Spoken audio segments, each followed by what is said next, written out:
हमेशा, ठीक है, 1 फरवरी को नॉर्मली जो है वोट एन अकाउंट या इंटरनल बजट पेश किया जाता है। एस्टिमेशन होता है कि कितना रेवेन्यू करेंगे, कितना एक्सपेंडिचर होगा पूरे साल के अंदर, और उसी का ही एक फेज है जो कि छोटा 3 महीने का भी अप्रूवल है जो कि लिया जाता है। इसमें मोटा मोटी ऊपर ऊपर से सारी जानकारी दे दी जाती है कि कितना पैसा चाहिए, कितना कौन सी स्कीम में लगाएंगे, कौन से कितना हम लोग उसको उसको कितना कौन सी जगह पे लगाने वाले हैं। समझ गए? जो कंप्लीट बजट होता है हम लोग उसको नॉर्मली बजट बोलते हैं, लेकिन उसका नाम होता है एनुअल फाइनेंशियल स्टेटमेंट। आम भाषा में हम लोग उसको बजट कहते हैं। आर्टिकल 112 के माध्यम से वो पेश किया जाता है, जो कि अभी होगा कब, 2-3 महीने बाद में, इलेक्शन के बाद में। ऑलराइट, चलिए ठीक है। तो अब यहाँ पे बजट को ब्रेक डाउन कर लेते हैं फाइनेंशियल ईयर 2025 के। जब FY25 का मतलब है 2024 के 1 अप्रैल से लेकर ये जाएगा 31 मार्च 2025 तक। ठीक है, तो अभी हम लोग फैब में ही है, तो 1 अप्रैल से ये जो फाइनेंशियल ईयर खत्म हो जाएगा 31 मार्च को, उसके बाद से 1 अप्रैल से। तो FY25 की बात करें तो जितना बड़ा आपको सर्किल नजर आ रहा है उतना ही ज्यादा बजट उसको दिया गया है। ब्लू का मतलब है जहां जहां पे आपको ब्लू या फिर आपको लाइट ब्लू नजर आ रहा है वहां पे बजट क्या हुआ है, इंक्रीज हुआ है। जहां पे आपको रेड नजर आ रहा है उन सब के अंदर क्या हुआ है, बजट कम हुआ है, या फिर लाइट रेड के अंदर। एग्जाम्पल क्या है, अगर मैं आपसे पूछूं कि बताओ कि ऐसे 3 डिपार्टमेंट जहां पे बजट इंक्रीज हुआ है, तो सबसे पहला तो इंटरेस्ट। आपको मालूम है कि जो हमारा 28% जो भी हमें खर्चा करना होता है एक साल के अंदर, समझ गए, उसमें से 28% हम लोग क्या करते हैं, बोरोइंग करते हैं, यानी कि उधार लेते हैं पैसा। तो उसका, अब उस उधार लेंगे तो उसका क्या होता है, हमेशा उसका इंटरेस्ट चुकाना पड़ता है। समझ गए? तो पहले हम लोग इंटरेस्ट देते थे 23.5%, इस बार नियर बाय 25% के आसपास है। 11,90,000 करोड़ तो सिर्फ इंटरेस्ट में चला जाएगा, पिछली बार से प्लस 1.48% ज्यादा है। इसी प्रकार से रूरल डेवलपमेंट के अंदर 2.65 लाख करोड़, ये भी प्लस हुआ है। IT टेलीकॉम में प्लस हुआ है। हेल्थ में थोड़ा सा 90,000 करोड़ का बजट है, 0.13% इंक्रीज है। फाइनेंस के अंदर बढ़ा है, देखो 87,000 करोड़। एजुकेशन में थोड़ा सा बढ़ा है, अब 1,24,000 करोड़ का बजट है, जिसमें से स्कूल की शिक्षा को 73,000 है, बाकी जो बचा हुआ वो हायर एजुकेशन पे है। एनर्जी के अंदर इंक्रीमेंट हुआ है। डिक्रीमेंट वाला सबसे ज्यादा डिक्रीमेंट हुआ है डिफेंस में, 4.5 लाख करोड़ का आसपास का बजट है, 4.5 लाख, 4.50 लाख करोड़, 0.61% डिक्रीमेंट है। फर्टिलाइजर में सबसे ज्यादा डिक्रीमेंट है, 0.77%। हाईएस्ट ड्रॉप आपको फर्टिलाइजर में देखने को मिलेगा, क्योंकि कोशिश ये होती है कि फर्टिलाइजर के अंदर हम लोग क्या करें, आजकल जितने आप नैनो फर्टिलाइजर हमने लॉन्च किए हैं, तो हम चाहते हैं कि उनके ऊपर सब्सिडी और बाकी चीज़ों को भी कम किया जा सके। फूड के ऊपर भी कटौती है थोड़ी बहुत। इसके अलावा ट्रांसपोर्ट जो स्टेट को ट्रांसफर हो रहा है, एग्रीकल्चर है, टैक्स एडमिनिस्ट्रेशन है, ट्रांसपोर्ट डिपार्टमेंट है, सब में थोड़ा थोड़ा कट आपको देखने को मिलेगा। तो आपको ये सब याद करने की जरूरत नहीं है, 3 सबसे ज्यादा गेन और 3 सबसे ज्यादा लॉस। ठीक है, बस ये आपको पता होना चाहिए। समझ गए? इतनी सी बात। इंटरेस्ट सबसे ज्यादा बढ़ा है, फाइनेंस में पैसा बढ़ा है, एजुकेशन में, हेल्थ में, रूरल डेवलपमेंट में, टेलीकॉम में, इन सब में थोड़ा थोड़ा पैसा बढ़ाया गया। बिगेस्ट जो ड्रॉप है वो फर्टिलाइजर में और डिफेंस के अंदर है और फूड के अंदर है। ऑलराइट, कौन से मंत्रालय को कितना टोटल पैसा मिला है, allocation of for specific ministries, अगर आप देखोगे तो मिनिस्ट्री ऑफ डिफेंस को टोटल मिला के 6.2, ठीक है,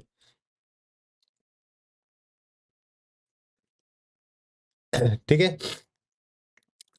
तो यहाँ पे मेजर मेजर मंत्रालय का यहाँ पे लिखा हुआ है, इसमें मिनिस्ट्री ऑफ डिफेंस को 6.2 जो है ना वो ऐड करके है। यहाँ पे वैसा होना चाहिए 4.5, 4.54 है ना, इतना मिला है। रोड ट्रांसपोर्ट एंड हाईवे को 2.78 है। रेलवेज को 2.5 लाख करोड़ है। इस पे कंज्यूमर अफेयर और इन सबके डिपार्टमेंट के हिसाब से इसमें डिवीजन कर रखा है, मिनिस्ट्री के हिसाब से। अब पैसा आता कहाँ है, पैसा जाता कहाँ है, ये भी आपको एक आइडिया होना चाहिए कि देश चलाने के लिए अगर हमें 40-50 लाख करोड़ रुपए चाहिए तो वो कहाँ से पैसा आएगा और कहाँ पे पैसा जाएगा। तो ठीक है, तो पहले तो आपको ये आपको पता होना चाहिए कि पैसा आता कहाँ से है ना, where the money comes from. तो सबसे ज्यादा 28% होती है बोरोइंग, यानी कि हम लोग उधार लेते हैं। ओके, उसके बाद सेकंड नंबर पे जो हमारा रेवेन्यू सोर्स है वो है इनकम टैक्स, 19%। फिर होता है GST जो कि 18% है। फिर है कॉरपोरेशन टैक्स और उसके बाद में एक्साइज। ठीक है, तो IGCE इस तरीके से आप याद कर सकते हो, ये ऑर्डर है IGCE। ये मेजर 4 प्लस बोरिंग, ये 5 ऐसी चीजें जहां से हमारा मैक्सिमम पैसा देश में आता है। ठीक है। नॉन टैक्स रिसिप्ट का मतलब है जो सरकार ने स्टेट की कंपनियों से जो पैसा कमाया है। नॉन डेप्थ कैपिटल रिसीट का मतलब जो सरकार ने सामान बेचा, एसेट को डिक्रीज किया है, वहां से थोड़ा पैसा आया है। कस्टम से 4% है। तो मेजरली जो है वो इनकम टैक्स है जो कि 19% है उसके बोरोइंग के बाद। उसके बाद में जीएसटी है 18%। तो इसीलिए आपके एसएससी के अंदर जॉब की कोई प्रॉब्लम नहीं आएगी, क्योंकि जीएसटी बहुत इंपॉर्टेंट फैक्टर है। अभी बहुत पोटेंशियल बाकी है जीएसटी के अंदर, इनकम टैक्स के अंदर, एक्साइज के अंदर। तो आपके एसएससी की वैकेंसीज में प्रॉब्लम नहीं आएगी, क्योंकि यहाँ पे लोग चाहिए। ये वाली जॉब कभी भी कम नहीं हो सकती, ये बढ़ती ही जाएगी जॉब्स, है ना। तो इसका एडवांटेज यही है, क्योंकि यहाँ से सरकार को पैसा कमाने में मदद करते हो आप लोग, समझ गए। फिर है कॉर्पोरेशन टैक्स है, उसके बाद में एक्साइज है। कॉर्पोरेशन टैक्स 17% के आसपास और एक्साइज 5% के आसपास। उसके बाद कस्टम आता है आपका। तो आईजीसीई से आप याद कर सकते हो, ऑर्डर इसका इंपॉर्टेंट है। पैसा जाता कहाँ पर है सबसे ज्यादा? तो इंटरेस्ट दोगे 20% तो नियर बाय उसी में चले जाएगा, समझ गए। 25% तो उसी में चले जाएगा। सेंट्रल के स्पॉन्सर्ड स्कीम में 8% है, सब्सिडी में 6% है, पेंशन में 4% है, ठीक है। डिफेंस में 8%। सेंट्रल की फाइनेंस कमीशन स्टेट को भी पैसा देता है, शेयर होता है स्टेट का। और अदर एक्सपेंडिचर इस तरीके से। तो ये तो पैसा आया कहाँ से और ये पैसा गया कहाँ पे, तो ये आपको एक बेसिक आइडिया जो है वो आपको होना चाहिए, ठीक है।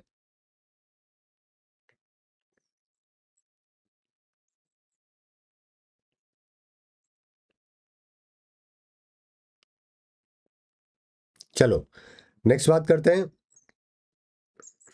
नेक्स्ट है इस बार क्या थीम क्या रखी गई हमारी? विकसित भारत बाय 2047, ये इस बार की थीम है जो कि रखी गई। देखो सबसे पहले जो बात हुई थी सबका साथ सबका विकास का था। उसके बाद में सबका साथ सबका विकास सबका विश्वास हुआ। अब आने वाले टाइम पे सबका प्रयास भी इसमें ऐड होके हम लोग क्या करेंगे? डेवलप इंडिया जो कि 2047 तक बनाएंगे, समझ गए। 2047। इंटरेस्टिंगली 47 लाख करोड़ का ही दोस्तों इस बार बजट भी था वैसे टोटल। 47.66 लाख करोड़ का ये टोटल बजट था जो कि पेश किया गया।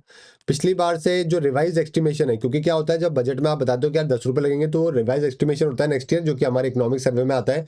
उसमें रियल नंबर आता है, तो उसमें थोड़ा बहुत ऊपर नीचे होता है। तो इस बार रिवाइज एस्टिमेशन जो था ना वो 6.1% ज्यादा था, बिगर था रिवाइज जो 2023-24 का जो हमने एक्सपेक्टेड था, ठीक है। तो बजट इस बार का जो हमारा कितना है? 47.66 लाख करोड़। इतना पैसा एक साल देश चलाने के लिए चाहिए होता है, समझ गए। तो डेवलप इंडिया 2047 तक करना है। 47 लाख करोड़ इस साल का बजट है। ओके, फिजिकल डिजिटल और सोशल तीनों ही फॉर्म ऑफ इंफ्रास्ट्रक्चर के अंदर हम लोग काम करेंगे। डिजिटल पब्लिक इंफ्रास्ट्रक्चर को प्रमोट करेंगे, है ना। जीएसटी को वाइड करेंगे और डीप करेंगे। सेविंग स्कीम, क्रेडिट और इन्वेस्टमेंट बैंक को ट्रैक के ऊपर लेके आएंगे। और गिफ्ट आईएफएससी इंटरनेशनल रोबोस्ट तरीका बनाएंगे, गेटवे बनाएंगे ग्लोबल कैपिटल फाइनेंशियल सर्विसेज के लिए। जो गिफ्ट सिटी जो गांधीनगर के अंदर है उसी का एक एग्जांपल ये ले सकते हो, ठीक है।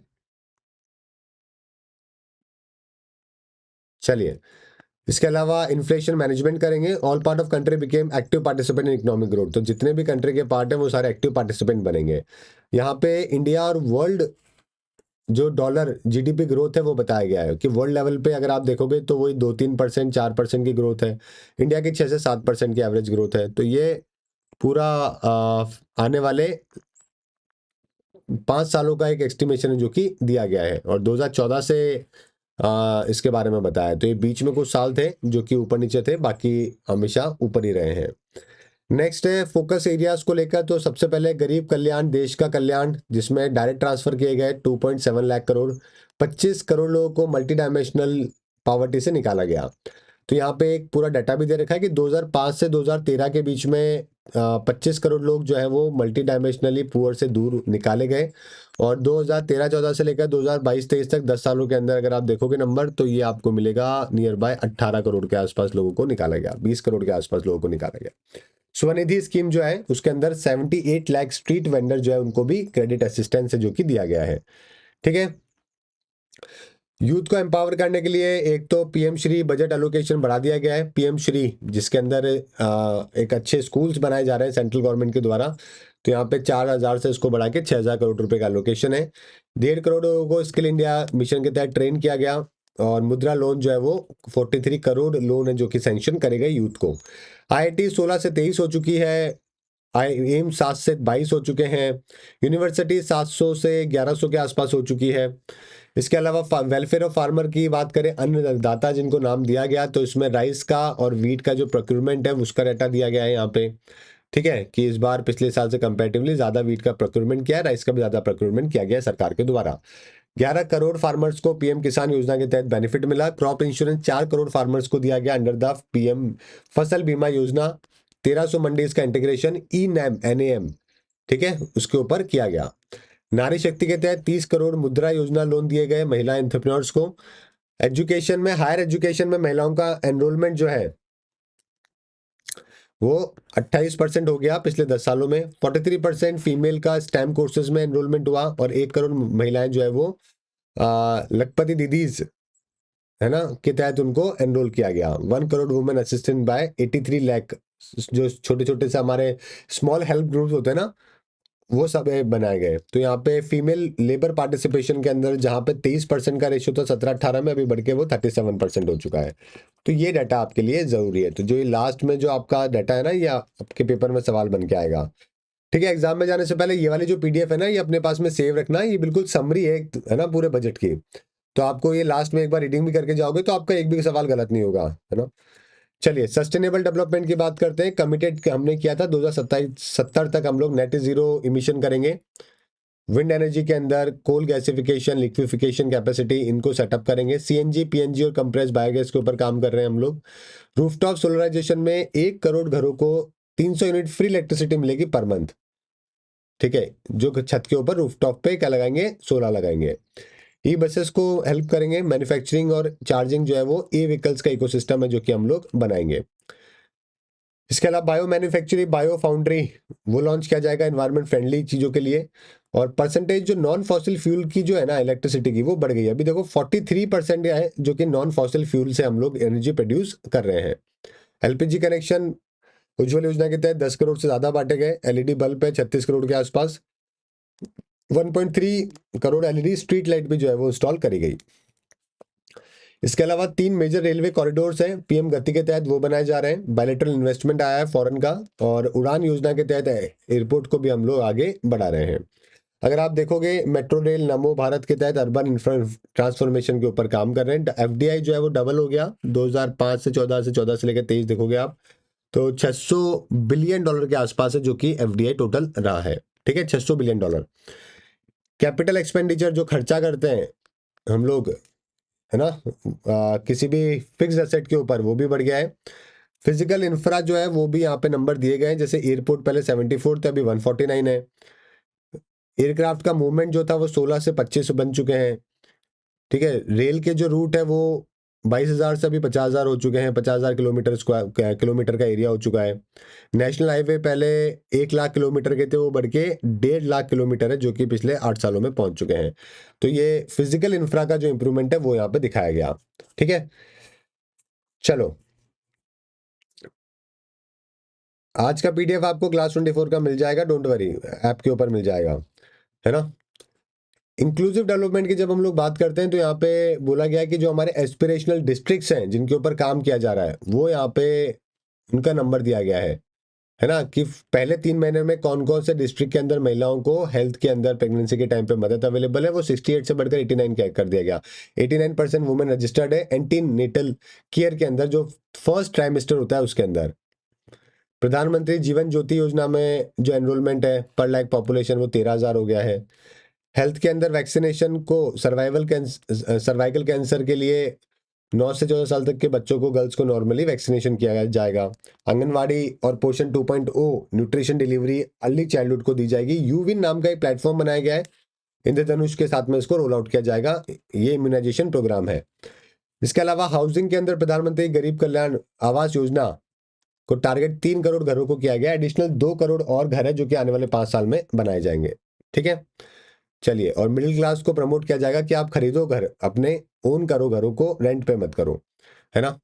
तो इसके अंदर अलोकेशन भी बढ़ा दिया गया है इसमें बजट में। टूरिज्म की जब हम लोग बात करते हैं तो लॉन्ग टर्म फ्री लोन दिए जाएंगे स्टेट्स को एनकरेज करने के लिए। G20 60 जगहों पे इसीलिए करवाया गया ताकि सभी जगह पे टूरिज्म प्रमोट हो सके। और लक्षद्वीप के ऊपर भी स्पेशली फोकस किया जाएगा इस बार बजट में। यहाँ पे लिखा हुआ है आइलैंड्स और लक्षद्वीप। तो इस बार 1 साल के अंदर आपको काफी चेंजेस आपको लक्षद्वीप में देखने को मिलेंगे। नेक्स्ट है, इसीलिए जो है वो मालदीव्स के साथ में, हालांकि हमने जो हमारे जो आसपास के कंट्रीज का जो बजट है वो भी बढ़ा दिया है ना, सबसे ज़्यादा भूटान को दिया है, शेयर बढ़ाया है। बाकी लक्षद्वीप का भी 6% शेयर बढ़ाया हमने, जब हम आसपास के कंट्रीज को पैसा देते हैं डेवलपमेंट के लिए। चलिए फूड प्रोसेसिंग की बात करें, नैनो डीएपी को प्रमोट करेंगे। ऑयल सीड्स जो हमारा अभियान स्ट्रेटेजी था उसको आगे बढ़ाएंगे, जैसे हमने अभी लेवेंडर किया था जम्मू एंड कश्मीर के अंदर, है ना, उसके बारे में। मत्स्य संपदा योजना के बारे में बात करेंगे, ये डबल करेंगे एक्सपोर्ट को और मोर एम्प्लॉयमेंट जनरेट करेंगे। ब्लू रिवोल्यूशन के तहत अलोकेशन फंड का 2000 करोड़ से 2300 करोड़ हो गया है, और एमएसएमई को लेकर भी फंड बढ़ाया गया है। यहाँ पे इंडियन इकोनॉमी के बारे में एक पूरा डाटा है जो कि दिया गया है, ठीक है। जैसे कि एक तो ये करंट अकाउंट को लेकर है, डेफिसिट कितना है जीडीपी का, वो नंबर डिक्लाइन हो गया है ना। अनएम्प्लॉयमेंट रेट जो है वो डिक्लाइन हुआ है, ऐसा 3.2 तक पहुंच गया 22-23 में, सरकार का डाटा है ये। एनपीए जो है, ग्रॉस एनपीए, वो कम हो गया है। डिजिटल ट्रांजेक्शन दोस्तों बहुत बढ़ गए हैं। मंथली जीएसटी कलेक्शन भी बढ़ा है, 1.7 करोड़ तक लाख करोड़ तक पहुंच गया है। और इन्फ्लेशन जो है वो भी कम हो गया है, वो 5.3% पे पहुंच गया है। तो ये इंडियन इकोनॉमी का एक परफॉर्मेंस है जो कि एनालिसिस करके यहाँ पे दिया गया है। टैक्सेशन की बात करें तो डायरेक्ट टैक्स कलेक्शन जो है वो 3 गुना हो गए पिछले 10 सालों में, जो कि बहुत इंपॉर्टेंट है। फाइल जो रिटर्न करते हैं, जैसे कि इस बार मैंने बताया था 7-8 करोड़ लोग फाइल रिटर्न करते हैं, 2.5 गुना ये भी हो चुके हैं। फंड ट्रांसफर जो होता है उसकी स्पीड फास्ट हो गई है। जीएसटी कलेक्शन 1,70,000 करोड़ तक पहुंच चुका है। और रेवेन्यू जो है स्टेट का पोस्ट जीएसटी कलेक्शन के बाद वो भी बढ़ गया है, ठीक है। चलो ये बताया। इसके अलावा टैक्स का प्रपोजल दिया गया है, टैक्स में चेंजेस तो कर ही नहीं सकते क्योंकि अभी अलाउ नहीं होता। तो जो टैक्स के बेनिफिट स्टार्टअप्स को, इन्वेस्टमेंट को मिल रहे हैं, उनको 1 साल और एक्सटेंड करने के लिए बोला गया है ना। चलो, और withdrawal of outstanding direct tax demand, 25,000 रुपए तक आप फाइनेंशियल ईयर 2010 तक आप निकाल सकते थे, विड्रॉ कर सकते थे। अभी 10,000 रुपए इसको कर दिया गया था फाइनेंशियल 2015 तक। 1 करोड़ टैक्स पेयर को इससे बेनिफिट मिलता है। टैक्स केयर प्रपोजल है, मतलब जो पहले टैक्सेशन के अंदर चीजें थी उसी को लेकर बताया गया है। बाकी कुछ भी ऐसा खास इसमें नहीं है। मेजर स्कीम्स, आयुष्मान भारत के अंदर 75,000 करोड़ रुपए है, मनरेगा के अंदर 86,000 करोड़ है, पीएलआई के अंदर 6,000 करोड़ है। तो ये अलग अलग किस योजना में कितना पैसा डाला गया है वो सब बताया गया है। सोलर ग्रिड में 8,500 करोड़, नेशनल ग्रीन हाइड्रोजन में 600 करोड़, ये सारे नंबर इसमें दिए गए। साथ में कितना रेवेन्यू रिसीट और एक्सपेंडिचर। देखो जब हम लोग रेवेन्यू रिसीट की बात करते हैं ना और रेवेन्यू एक्सपेंडिचर की, तो इसका मतलब होता है रीअकरिंग खर्चा जो होता है। जब मैं बोल रहा हूँ रेवेन्यू रिसीट, इसका मतलब है जो मुझे ऐसा पैसा जो मैंने सरकार ने कमाया है और वो रीअकरिंग है हर मंथ के हिसाब से, है ना, तो ये हमारा बढ़ रहा है। कैपिटल रिसीट का मतलब है जो फिक्स्ड खर्चे होते हैं, जो फिक्स्ड असेट के तौर पे पैसा मिलता है। तो रेवेन्यू रिसीट का मतलब जो हमने रीअकरिंग मॉडल पे पैसा कमाया, कैपिटल रिसीट का मतलब एक बार में कमाया, वो कम हो गया अभी 2 सालों में। रेवेन्यू एक्सपेंडिचर जो रीअकरिंग हमारा सैलरी और ये सब जो खर्चा होता है वो भी बढ़ता जा रहा है। और इफेक्टिव कैपिटल एक्सपेंडिचर यानी कि जो हम लोग असेट के ऊपर और वन टाइम के तौर पे जो है वो खर्चा करते हैं, है ना। तो ये चारों की डेफिनेशन आपको पता होनी चाहिए, इंपॉर्टेंट है कि होता क्या है। चलिए, तो ये था एक बजट का ग्लिम्स आप सभी लोगों के लिए। जितना बताया मैंने इतना कर लेना आप, उसके बाद आपको एग्जाम में सवाल नहीं आएगा।